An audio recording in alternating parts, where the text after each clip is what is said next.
Eh, bueno, les cuento un poco en función de esto que decía del cansancio. Eh, Hemos hecho mucho, yo no sé si se dan cuenta todo lo que hemos hecho, pero nos queda por publicar la clase 7 y con esa clase vamos a ir cerrando el año. Y si ustedes traducen que cada clase fueron 15 días y algunas fueron 20, estuvimos alrededor de 15 semanas netas de trayecto, ¿no? Digo, nada despreciable para lo que suelen ser a veces las cursadas presenciales, porque en las cursadas presenciales nos pasan muchas cosas, no hay agua en el edificio, un paro, digo, acá lo bueno y lo malo de la pandemia, ¿no? Tuvimos clase 14, 15 semanas ininterrumpidas, ¿no? Con clase virtual o con encuentro sincrónico, pero yo me doy cuenta de todos los temas que vimos y que no son tampoco ni muchos menos de los que hubiéramos visto en la presencialidad, ¿no? Porque la hora rinde distinto, porque ya faltan, se van antes porque se va el colectivo, porque ya no pasa. Entonces también a veces se interrumpe mucho la cursada por muchas cosas, ¿no? Una semana cae un acto o hay algún acontecimiento en el instituto y tenemos algún evento que cae justo en la clase. No por esto estoy celebrando, porque lo que tiene de malo esto, obviamente, es que hay un montón de estudiantes que yo tengo en la lista que no han cursado, por diferentes motivos, ¿no? Pero sabemos que algunos tienen que ver con las cuestiones tecnológicas de no acceso en carácter de igualdad para todos y todas. Entonces, bueno, como lo bueno y lo malo, pero si yo tengo que pensar quienes sí pudieron sumarse, les aseguro que hicimos un montón, y creo que ustedes se deben dar cuenta en el cansancio, porque obviamente no cursan solo esta materia, ¿no? No es la única que les demanda cuestiones. Entonces, digo, en esos términos, cuando a veces se piensa que el año está perdido, yo digo, no, no tiene nada de perdido, porque sé que los estudiantes y nosotros también de este lado hemos producido mucho material y ustedes han estudiado, leído PDFs en la incomodidad de leer desde un celular, han contestado foros, han mandado escrituras, hemos hecho devoluciones, bueno, mucho menos de lo que nos imaginábamos en este tiempo tan raro que estamos viviendo. Es por eso que con Cari, que saben que con Cari y con la profe Monteros, que son las otras dos profes de pedagogía, que ustedes ya las conocieron cuando hicimos las clases compartidas, es que pensamos que más allá de que estaríamos cerrando la materia alrededor del 6, 7 de noviembre, que siempre en superior se cierra por esa época, porque después hay instancias a lo mejor de recuperación, de inscripción a finales, cosa que todavía bien no sabemos cómo van a ser. En este mes se van a definir muchas cuestiones de cómo se van a acreditar las materias. Eh, Ustedes lo que están ahora garantizando es que han cursado la materia, lo que se llama en superior regularizarla, cursarla, cumplir con los requisitos del foro, el trabajo. Yo fui anotando lo que fue entregando cada una. El Zoom no lo tomamos como obligatorio, ustedes saben, está buenísimo que puedan estar, creo que el que pudo estar le sacó otro jugo a la materia, pero no lo tomamos como una actividad obligatoria. Entonces, ahí viene Elsa. Eh, la idea es que cuando tengamos mayores directivas, lo que nos van a explicar es cómo cerramos esta materia. O sea, ustedes por ahora lo que hicieron fue cursarla y participar de lo que llamamos la evaluación de proceso. Digamos, yo puedo saber quién medianamente viene haciendo una cursada.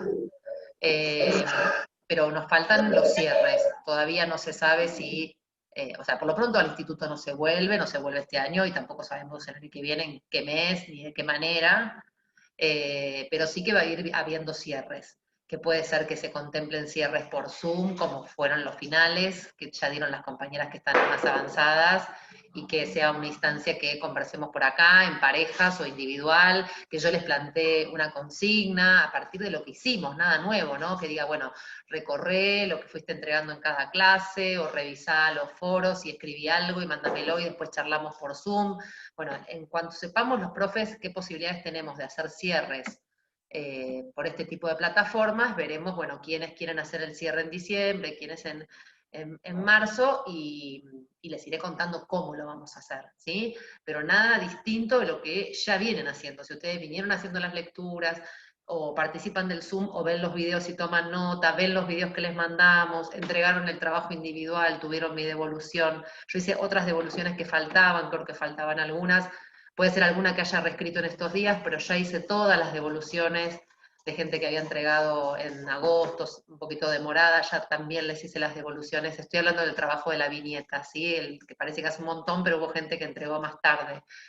Eh, Ese fue el único trabajo individual, pero después tuvimos, todos son individuales, digo, pero cuando escriben en un foro, también es un trabajo, no es individual que lo mandan como adjunto, pero ustedes escriben ahí una escritura personal cada una. Bueno, yo también eso anoto lo que escribe cada una. Y lo que les iba a decir es que lo que nos falta definir, y no tiene que ver conmigo, tiene que ver con el instituto y con la provincia de Buenos Aires, es cómo vamos a dar por aprobado estos espacios. Pero que no piensen que va a ser una prueba, no es que un día las voy a llamar acá a Zoom a tomar una prueba o un examen, va a ser una cuestión oral, con alguna consigna para que podamos conversar, ya digo, a lo mejor de a parejas, con horario para cada pareja y nos vamos juntando cada media hora, en varios días. Bueno, iremos viendo cómo organizarlo, ¿sí? Durante este mes les contaré las novedades. Y en función de eso también pensamos que no va a haber más que una clase más, esto que les decía, la clase 7. ¿Por qué? Porque la clase de la escuela y la igualdad, que es la que yo hoy quería un poco retomar los materiales, yo ya me di cuenta, o sea, hay una baja de cansancio que tiene que ver con que todavía participó muy poca gente en el foro, ¿sí? Había muy poquitas participaciones. Se nota que cuando participan, no sé si las vieron, tanto yo vi tanto las de primaria como las de inicial, se sientan a hacer una participación con lectura de material, o sea, se lo toman muy en serio, o sea, nadie se pone a decir lo primero que se le ocurre en el foro, sino que uno se da cuenta con las participaciones que hay, que son personas que se sentaron y pudieron leer el material, ver el video y pensar qué decir. Entonces, justamente como lleva todo ese tiempo hacer una buena intervención en el foro, es que vamos a trabajar una semana más con esta clase para dar tiempo a quien no escribe en el foro pueda escribir, y recién el martes que viene vamos a abrir una clase nueva que va a ser la última. Ya vamos a estar en el mes de octubre y toda esa clase va a durar todo el mes de octubre. Lo que tengamos para hacer, lo que tengamos para leer, va a durar un mes. En vez de durar 15 días, va a durar un mes. Y es una clase que va a intentar, a ver, nosotros venimos como un poco dándole duro a la escuela en un lugar de justamente de las teorías críticas, ¿no? Venimos viendo cómo nació, con qué pedagogía nació la escuela, para qué nació, al calor de qué proyecto de país. Y después pensamos también cómo la pedagogía se encargó de hacer una crítica sobre esa escuela, ¿sí? Donde vimos las teorías críticas y vimos cómo la escuela también había nacido, si bien tenía un proyecto de igualar a la población y demás, había nacido muy excluyente, ¿se acuerdan de esto, no? Con una idea de ciudadanía idealizada, una idea de sujeto, ¿no? Blanco, varón, europeo, ¿no? Y cómo eso había dejado afuera muchas identidades y había generado muchas desigualdades. Desigualdades que ustedes las vieron en Bourdieu, en Marx, que ellos dicen, bueno, son desigualdades que el sistema capitalista necesita, casi como que la escuela es funcional a una distribución desigual, no del dinero, pero sí del capital, lo que llamaba Bourdieu capital cultural. ¿Se acuerdan que esto lo estuvimos charlando en el último Zoom? Y a veces uno cuando lee las teorías críticas se queda un poco como por un lado dice, bueno, qué bueno que las teorías advirtieron esto, pero parecería que, bueno, lo único que podemos hacer en la escuela es reproducir la desigualdad en sí. No, porque hay unas teorías posteriores, que vamos a ver estas que son las críticas críticas o las críticas culturales del texto, que son en la última racionalidad de Brailovsky, del texto de Brailovsky, que van a decir, no, la diversidad puede ser algo muy potencial dentro de la escuela, puede ser algo muy interesante justamente que la escuela sea un lugar de lo diverso, y la escuela advirtiendo que es una institución que nació un poco para contribuir con la reproducción de la desigualdad, tiene la posibilidad también de transformar, ¿no? Porque si no uno pensaría, bueno, pero en la escuela pasan otras cosas que no es la reproducción de la desigualdad, pasan un montón de cosas de sujetos que podríamos decir como si burlaran eso, ¿no? Y promueven a los actores sociales, los potencian, advierten sus posibilidades. Entonces, en la clase 7, la idea va a ser reivindicar a la escuela. Vamos a trabajar una entrevista que dio en estos días Brailovsky por el Instagram de él, y un texto que se llama La defensa de la escuela, que justamente es muy interesante porque la escuela, que es un lugar de mucha crítica, también en el último tiempo, como un lugar que siempre se advierte que está en crisis. Estos autores, que se llaman Simons y Machelans, que van a ver son franceses, les vamos a dar un pedacito en la clase 7, escribieron un libro que se llama La defensa de la escuela, porque dicen, bueno, hace 200 años que no encontramos una institución mejor que la escuela, porque si no ya la hubiéramos cambiado, para educar a las infancias, ¿no? O sea, esto es lo que tenemos y lo que tenemos que hacer es defenderlo y mejorarlo en todo caso. Pero no la critiquemos tanto porque evidentemente la humanidad no conoce otro modo de educar a las masas que no sea a través de la escuela, ¿no? O sea, tan mala no puede ser porque viene sobreviviendo 200 años. No hay institución que haya sobrevivido lo que sobrevive la escuela. Entonces nos parecía bien terminar esta materia ponderando a la escuela, dándole un lugar, defendiéndola, como dice ese texto, ¿no? Defendiendo el valor de la escuela como una posibilidad de transformación social, cosa que también la vimos en Freire, ¿no? Que confiaba, era un crítico, pero que confiaba fuertemente en el poder de la escuela, ¿no? En lo que podía hacer la escuela a los sujetos. Entonces dimos como toda la vuelta, fuimos, la vueltita de la materia es, fuimos por el origen de la escuela, primero fuimos por pensar que era la pedagogía, ¿no? Que fue todo esto que hicimos todo este año.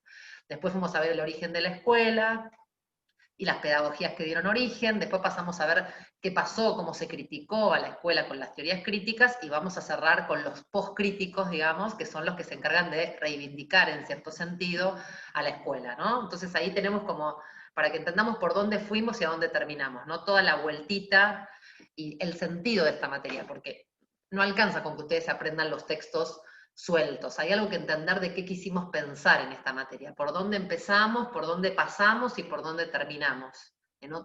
Hay como un relato, más allá de cada clase, que fue uniendo todo el caminito que intentamos hacer.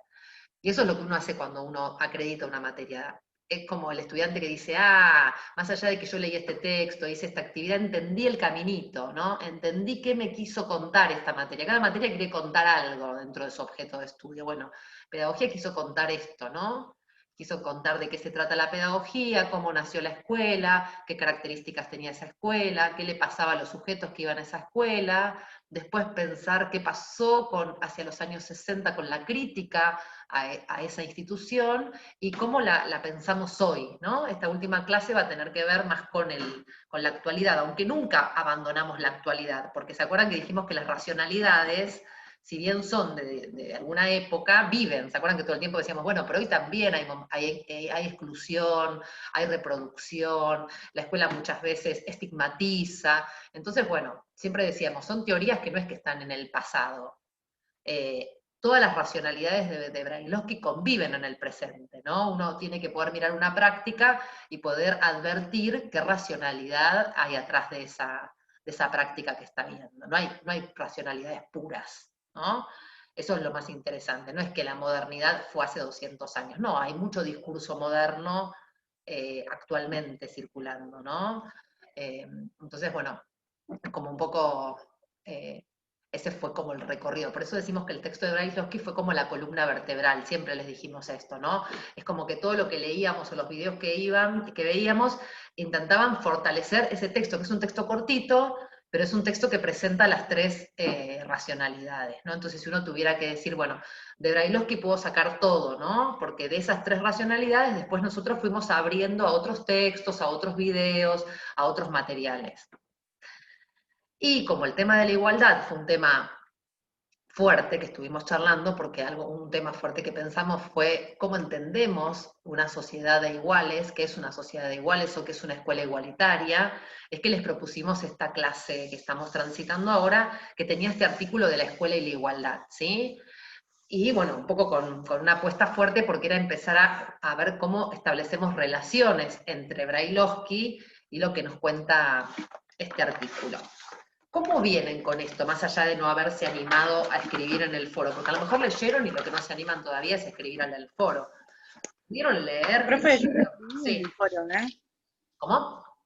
Yo ya lo escribí en el foro. Sí, pero ahora vos entraste un poquito más tarde, yo ya dije, lo que pasa es que hay poquitas intervenciones, dije. Ah, perdón. La tuya la vi. Lo que dije es que a esta Ah, bien. altura, que pasaron 15 días de la clase, hay poquitas intervenciones, que tiene que ver seguro No, con el ahí. cansancio, pero lo que también quiero saber es qué pasó con la comprensión de este texto, si lo pudieron leer, si podemos, voy a prender la luz mientras tanto, si podemos ir a algunas partes, si lo tienen a mano, para ir conversando, y a lo mejor después de la clase se animan a hacer la intervención, ¿sí? Esperen que prendo la luz.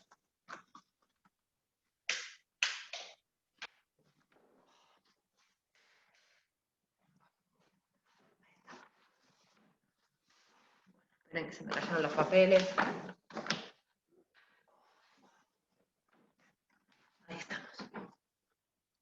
¿Pudieron leerlo? Yo les conté que era un texto de la revista Monitor, que es una revista del Ministerio. Ahora les muestro acá está, no sé si en la foto esta es la tapa de la revista. Yo lo leí, profe, Sí. Contesté preguntas, pero hay algunas que como que no entendí, que las marqué acá. Por ejemplo, ¿cómo era la sociedad? No, esa no es. En el que decía determinismo sociológico, la escuela puede hacer en un contexto marcado por la desigualdad.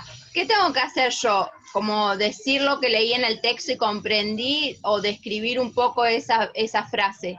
Pará, léeme de nuevo porque no me desubico lo que me estás planteando de la consigna. A ver, léeme todo lo que estás diciendo, no me leas así cortado, descontextualizado. Dice, determinismo sociológico, entre las preguntas que usted dio, Sí. en las consignas. Sí. Determinismo sociológico, la escuela poco puede hacer en un contexto marcado por la desigualdad. ¿Pero es un título o es una pregunta? Lo que no entiendo es si me estás leyendo una pregunta o un título, porque me decís determinismo, si no tengo que ir a abrir el campus. Es un ítem. Ahí lo busco. Pero es un ítem dentro de lo que usted nos marcó para ir marcando en el texto. A ver, que alguien no hablaba. Es lo que el foro eso, me parece. Claro, eso estoy pensando. ¿No? Claro. Se está confundiendo con lo que decía, que es tipo la guía de lectura. Exacto, por eso no me sonaba. Una cosa, está bien, Solana, tu apreciación, así yo no voy al campus, por eso me sonaba raro. A veces a lo largo de la clase aparecen o puntitos o cosas punteadas o preguntas que no son para responder, no son para responder en ningún lado, es para cuando yo estoy con el texto no olvidarme de eso, es como si, como decía Solana, funciona medio como guía de lectura. Sí está bueno, y me pasó muchas veces, me acuerdo de Leonora que a veces está con su cuaderno ahí, que ustedes las hacen esas preguntas para ayudarse a ver si entienden el texto. Lo que está para contestar en el foro está pegado en el foro. Ustedes van al foro y hay unas preguntas que era poder vincular las racionalidades de Brailovsky con los modos de entender la igualdad. Es como si uno dijera, si yo les digo que uno de los modos de entender la igualdad en este texto es que para ser iguales tenemos que ser homogéneos, ¿qué racionalidad de Brailovsky es la que se relaciona con esa idea? El orden fundante. Tal cual, así de fácil es lo que hay que poner en el foro. Y hay que poner por qué. Porque en el orden fundante se pensaba tal y tal cosa. Es como unir con flechas, es como si ustedes dijeran, a esta idea de igualdad le corresponde esta racionalidad, ¿sí? O sea, las racionalidades, las tres, piensan la igualdad. Las tres, y lo venimos charlando cómo piensan la igualdad. La diferencia es que hay un texto que tenemos específico sobre igualdad, que es este texto. Pero el texto hace lo mismo, lo que pasa es que no nos dice a qué racionalidad corresponde. Nosotras y nosotros nos tenemos que dar cuenta a qué racionalidad. Lo primero que dice este texto, y está un poco en la guía, de lo que comentábamos de que la clase tiene como una guía, es que dice, este concepto no es unívoco. ¿Buscaron la palabra unívoco? ¿Qué quiere decir que la igualdad no es un concepto unívoco? Que no tiene como un solo significado. Exacto, no tiene, algo que no es unívoco es algo que no tiene un solo significado. O sea, yo cuando digo igualdad, tengo que decir qué estoy entendiendo por igualdad, porque Solana puede entender una cosa, Eleonora puede entender otra y Adela puede... Depende en qué racionalidad esté parada. Porque si yo digo igualdad es homogeneidad, Solana me puede decir, no, pero para mí la igualdad no es homogeneidad. Bueno, estamos paradas en posiciones distintas. Entonces, hay muchos conceptos que no son unívocos. Si yo digo sociedad, para el marxismo la sociedad es un lugar de lucha de clases, ¿no? ¿Se acuerdan que hablamos que el marxismo entiende la sociedad como conflictiva y como que hay lucha de clases, y que las clases tienen que ver con el acceso al capital? La modernidad, ¿se acuerdan? O el capitalismo, desconoce que hay esa relación de explotación que ve el marxismo, y dice que la sociedad es un todo armónico, y lo que busca es esa armonía, ¿se acuerdan? Orden y progreso. Entonces, yo digo sociedad, alguien me podría decir, ¿qué concepto de sociedad tenés vos? Estos son las ciencias sociales. Bajo un concepto no hay una idea, hay muchas ideas. Si yo digo escuela, si yo digo maestro, también voy a tener que dar cuenta de qué estoy pensando. Cualquier concepto de las ciencias sociales no es unívoco, no es 2 más 2 es 4. Por eso estamos en una ciencia social. Sí. Disculpe. Le habla Sandes. También cuando hablamos de igualdad, cuando hablamos de escuela y de sociedad, lo tenemos que siempre basar en qué paradigma se encuentra, ¿no? Como para dar la opinión de qué escuela estamos hablando, de qué sociedad estamos hablando y ante qué igualdad nos enfrentamos, ¿no? Cuando hablo de orden y progreso estamos hablando del positivismo, que también se vincula con el normalismo, y a la vez, en ese momento, en esa posición, la escuela tenía otra imagen de niño, otra imagen de docente, o sea, otro pensamiento también, ¿no? Y la igualdad era otra. Totalmente. Por eso cuando uno habla en ciencias sociales, esto que decimos, se tiene que situar en un paradigma, se lo digo, miren, ustedes están en primer año, yo se lo digo hasta a mis alumnos de la licenciatura, yo doy clase en la universidad, y yo les digo, si ustedes dicen sociedad, me tienen que decir sociedad para quién, me tienen que decir sociedad para el marxismo, entonces yo automáticamente digo, en esa oración está pensando en la sociedad como un campo de lucha de clases. Ahora es diferente, yo digo que yo entiendo la sociedad como un compendio de personas vinculadas a una relación de orden y de progreso. Yo estoy pensando en la sociedad en clave de positivismo, en clave de orden social, de orden fundante. ¿Se entiende? Digo, después hay muchos paradigmas, porque ella recién dijo positivismo, bueno, el positivismo Brailovsky lo mete adentro del orden fundante. Hay muchas maneras de nombrar los paradigmas, las racionalidades, porque en historia se llaman de un modo, en sociología se llaman de otro, en filosofía se llaman de otro. Nosotros usamos orden fundante en pedagogía, pero positivismo, por ejemplo, se usa mucho más en filosofía. Pero para hablar de la misma gran corriente, ¿no? Hablamos de los filósofos de la Ilustración, ¿se acuerdan que creían en la razón del hombre y en esa razón el progreso? Bueno, todas las ciencias sociales están atravesadas por lo que llamamos paradigmas o racionalidades que van cambiando a lo largo del tiempo. Algunas conviven al mismo tiempo, entonces por eso uno tiene que, cuando se expresa, como decía Daniela, decir desde dónde está diciendo esto. Si yo digo igualdad, tengo que decir desde dónde entiendo la palabra igualdad. ¿Sí? Si yo digo escuela, puedo entender muchas cuestiones en relación a la escuela. Si digo estudiante, también, ¿no? Hay un montón de maneras de concebirlo. Lo puedo concebir como una tabula rasa, lo puedo concebir como un sujeto igual a mí de derecho, lo puedo concebir de muchas maneras a un estudiante. Ustedes mismas vieron en el video el alumno, la cantidad de maneras a lo largo de ese video que hay de entender a los alumnos. Entonces, yo digo estudiante, bueno, tendré que poder dar cuenta cómo entiendo yo a ese estudiante. Para mí, ¿qué es un estudiante? ¿Es una tabla rasa a llenar? ¿Es la educación bancaria de Paulo Freire? ¿Es un sujeto que no trae nada y el maestro, que es el iluminado, lo llena?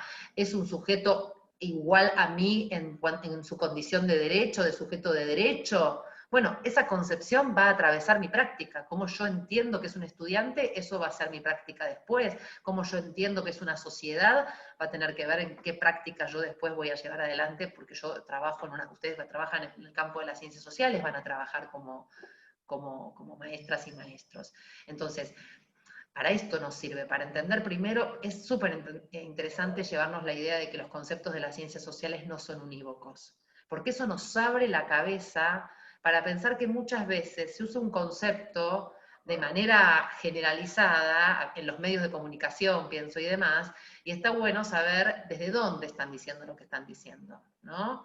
Esto nos abre un poco a pensar que no es solo en pedagogía, sino que en cualquier ciencia social lo que ustedes van a ir conformando es un marco teórico que les permita advertir, bueno, esto, por ejemplo, en este texto, que para mí es un texto que tiene unos años, pero es muy bueno, es que la igualdad puede, por lo menos, dice este texto, entenderse de tres maneras. ¿Sí? Entonces, quizás en las dos primeras, antes de que se meta con Sarmiento, fíjense que casi lo único que hay que advertir de las dos primeras columnas de ese texto es esta idea de lo no unívoco, que ya es una reidea, porque es entender que el mundo social es un mundo complejo, donde las definiciones del mundo social corresponden a diferentes teorías y teorías que están en oposición unas con otras. Entonces, no es lo mismo decir que la sociedad es un todo armónico que busca el orden, a decir que la sociedad es una lucha de intereses de clase. Es Boca River, digamos, ¿no? Y lo que uno haga como maestro, lo que haga la política pública, que piensa de un modo o que piensa del otro modo, va a ser dos políticas totalmente distintas. Y un maestro que crea que lo importante es el orden, hoy hablábamos con las chicas de campo de la práctica, ustedes saben que yo trabajo en campo de la práctica de segundo, y hablábamos un poco de qué pasó en los jardines. Yo trabajo en campo, este año estoy trabajando en campo inicial nada más, qué había pasado en los jardines de infante en la dictadura. Entonces decíamos, ¿cómo la dictadura posicionada en una idea de una sociedad ordenada, obediente, tradujo en la escuela esto en, por ejemplo, yo les decía, les había compartido el distintivo mío del jardín, porque a mí me tocó el jardín en el 78, en el 79, en plena dictadura, que las canciones que se cantaban en el jardín, por ejemplo, era aguardar cada cosa en su lugar, la lechuza hace todos calladitos, ¿no? Tapa, tapita, tapón. Canciones que hoy están totalmente cuestionadas, porque fíjense que todas apelaban al orden y al silencio. Los chicos tenían que estar callados y ordenando todo. Orden y progreso, ¿no? Bueno, parte de ese paradigma, la dictadura lo recuperó. La escuela como un lugar de formación de conductas, las medias hasta abajo de la rodilla, el pelo corto en los varones. Bueno, esas prácticas están avaladas en una idea de una sociedad ordenada y controlada, muy lejos de lo que fue después la democracia, que apeló a que los sujetos tuvieran voz, que pudieran hablar, que se pudieran expresar. Hoy tenemos centros de estudiantes en las escuelas secundarias, en los terciarios, consideramos que los niños pequeños son sujetos de derecho desde que nacen. Bueno, esa es otra concepción. Pero fíjense cómo la idea de orden y progreso, no hace tantos años, se volvió a reflotar en las dictaduras militares. Los sujetos tenían que estar ordenados, ser obedientes, y eso iba a dar una sociedad disciplinada. Muy lejos de lo que pensamos hoy, y se lo estoy contando con las canciones, o sea, fíjense cómo eso se filtra en la escuela, ¿no? Todas las canciones que yo recuerdo de mi infancia eran esas, las del jardín. Era estar callado, quietito en la sillita, la fila, guardar las cosas, esta idea de transmitir desde la primera infancia que no es que el orden no sea importante, pero que lo único que importaba era estar quieto, callado, ordenado y hacer caso. ¿Vieron? Tenés que hacerle caso a la maestra. No porque queremos chicos desobedientes, pero había muy poco lugar para la desobediencia. Y la desobediencia en un punto es parte de un sujeto que cuestiona.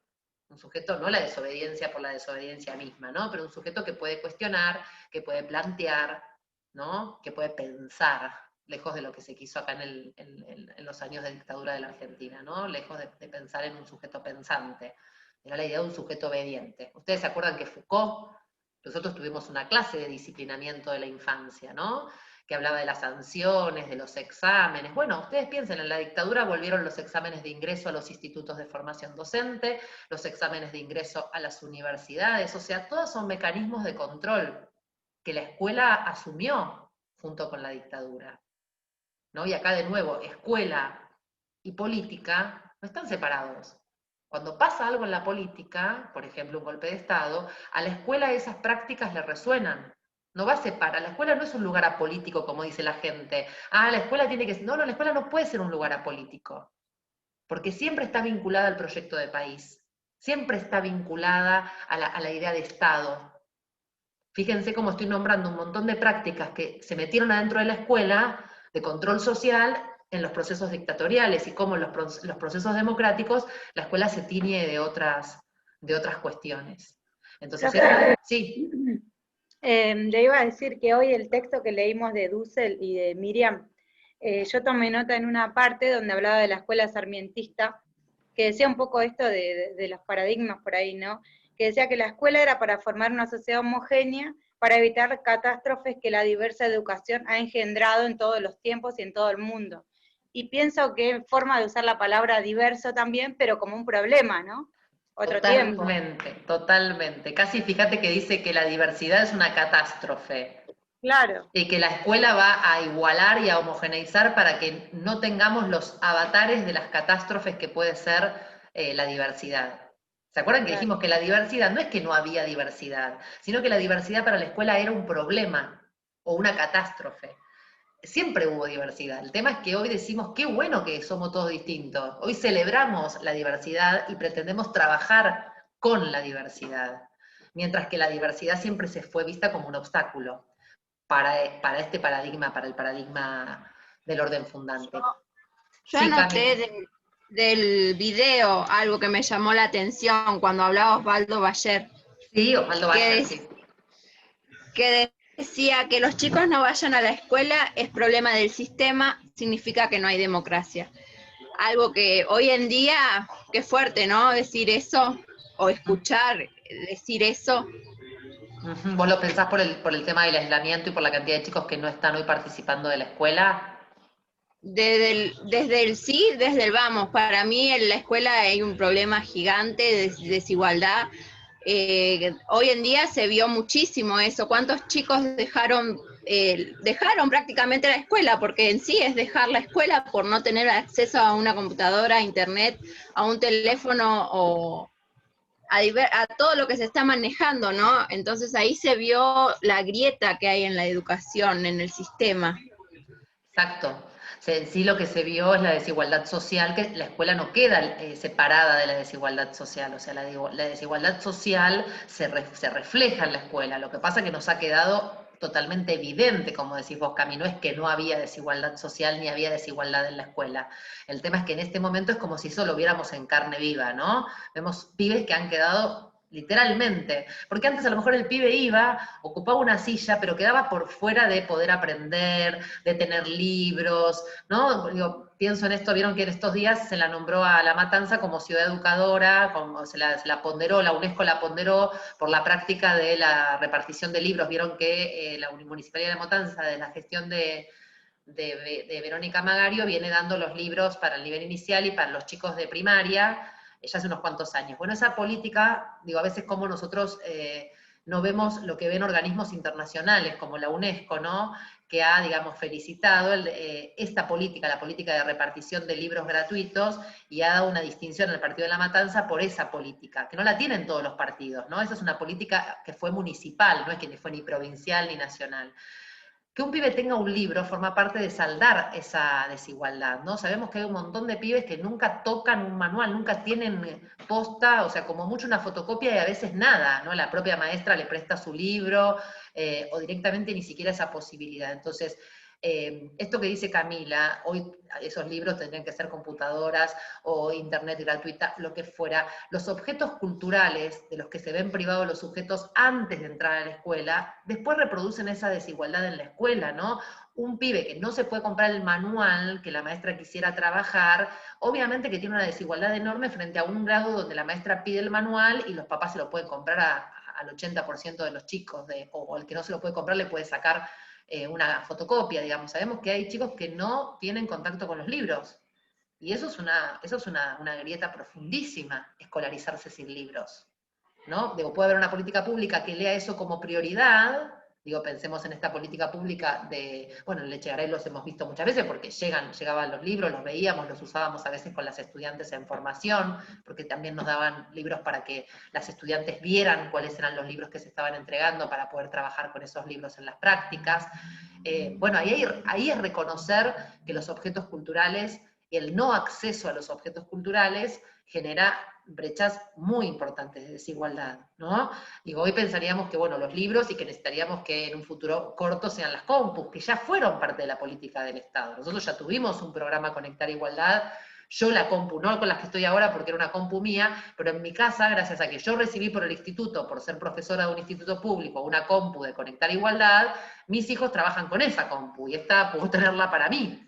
Y la agradezco todos los días en pandemia, ¿no? Porque en su momento yo tenía la mía, dije, bueno, qué suerte que el Estado me dio otra, no la usaba tanto. Pero hoy por hoy digo, qué suerte que fui parte de esa política pública y que me llegó con una caja a mi nombre por ser profesora de un instituto público. Y como me llegaba a mí, le llegaba a todos los estudiantes. En octubre hacíamos la cola en preceptoría y recibíamos las computadoras. Y lo celebrábamos muchísimo porque sabíamos que era un salto cualitativo enorme en lo que podíamos hacer, ¿no? Hacíamos las mesas estudiábamos en el profesor, yo me acuerdo de poner las mesas y todos con su compu arriba y veíamos los videos, y veíamos materiales multimediales, bueno, cosa que en los últimos años ya cada vez me fueron quedando menos estudiantes que tenían compu, porque fueron egresando y el programa se cortó.